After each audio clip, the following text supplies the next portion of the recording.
NATO is not ready to defend Europe from Russia without the United States, according to the leaders of Latvia, Estonia, and Finland. The Independent reports that these countries, which share borders with Russia, are increasing their military spending. Estonia allocates 3.4% of its GDP, Latvia 3.15%, and Finland 2.5%. The accession of Finland and Sweden to NATO has extended the alliance's border with Russia. The leaders emphasize the importance of Ukraine's victory for Europe's security. A very interesting question. Why does the Russian Federation, with only 1.5% of Europe's GDP, manage to pose a threat that Europe cannot defend against, especially when Russia leaves behind such significant challenges for Europe? For the entire history of European civilization, this is the first time Europe is completely faltering, entirely faltering in its forward progress. Russian aggression has existed in Europe before, dating back to the Napoleonic Wars and beyond.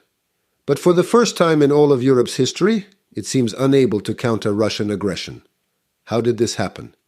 The answer, I believe, is obvious to everyone. Socialism. Europe's model was as follows. We will build a social democratic Europe.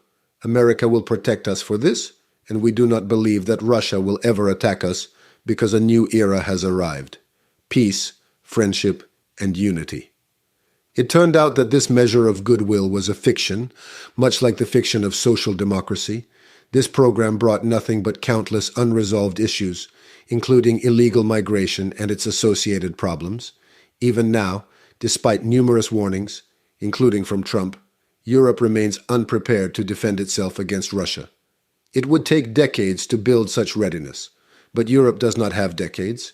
Therefore, Europe is unwilling or perhaps unable to function effectively in managing the situation with Crimea and containing Russia indefinitely.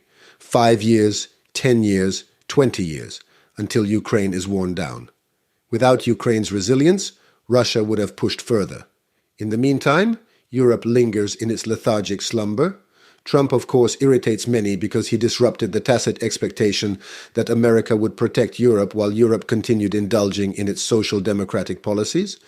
As the third anniversary of Russia's war against Ukraine approaches, Donald Trump emerges with promises to achieve peace through negotiations, writes Foreign Policy. Meanwhile, Ukrainian forces continue to hold back Russia's offensive, and the Russian economy faces constraints despite the intensification of hostilities.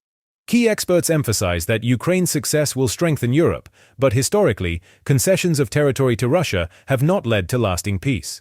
Donald Trump plans to resume negotiations between Russia and Ukraine to end the war, proposing the appointment of a special envoy and stressing the importance of a clear settlement plan. His strategy includes achieving a ceasefire, security guarantees for Ukraine, and measures to stabilize Russia's relations with the West. However, successful negotiations will require time, patience, and coordinated involvement from all parties, including Ukraine and U.S. allies, notes Foreign Affairs. Two highly influential newspapers, Foreign Policy and Foreign Affairs, are essentially discussing the same issue.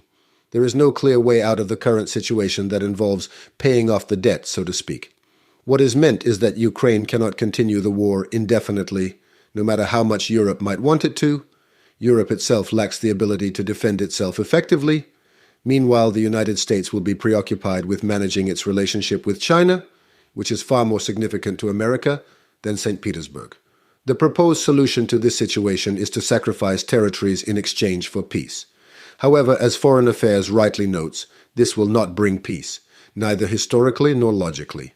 There is no reason to believe that giving Russia a part of Ukraine would guarantee security or prevent Russia from attacking Ukraine again in the foreseeable future. Russia's intent to annex all of Ukraine has been repeatedly stated and is obvious. This is understood in Ukraine, Poland, and the Baltic states, which allocate 3.5% of their GDP to defense spending. But Europe seems unwilling to acknowledge this, as it continues to focus on building its social democratic model rather than preparing for defense. Thank you for watching part of our morning news broadcast on the Sergey channel. To watch the full episode, click below to the right. To subscribe, click above. See you in the next episodes.